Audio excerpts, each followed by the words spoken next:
ফের নওদা বিধানসভায় প্রচারে গিয়ে আবারও বিক্ষোভের মুখে প্রদেশ কংগ্রেস সভাপতি তথা বহরমপুর লোকসভার কংগ্রেস প্রার্থী অধীর চৌধুরী। শনিবার নওদা বিধানসভার দমদমা শ্যামনগর থেকে পায়ে হেঁটে প্রচার শুরু করেন তিনি। সেখানেই তৃণমূল ব্লক সভাপতি সফিউজ্জামান ওরফে হাবিব মাস্টারের নেতৃত্বে অধীর চৌধুরীকে ঘিরে বিক্ষোভ দেখানো হয়। ওঠে অধীর চৌধুরী গো ব্যাক স্লোগানও।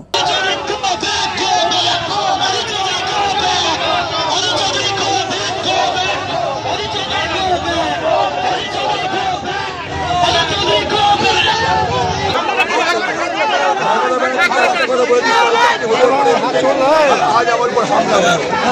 আমরা কি আপনাকে বলি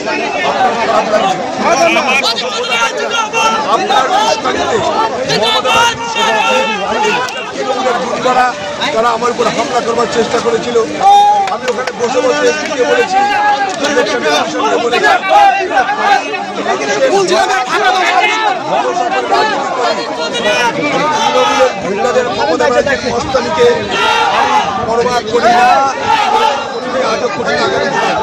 কংগ্রেস কর্মীদের সঙ্গে তৃণমূল কর্মীদের ধস্তাধস্তিও হয়।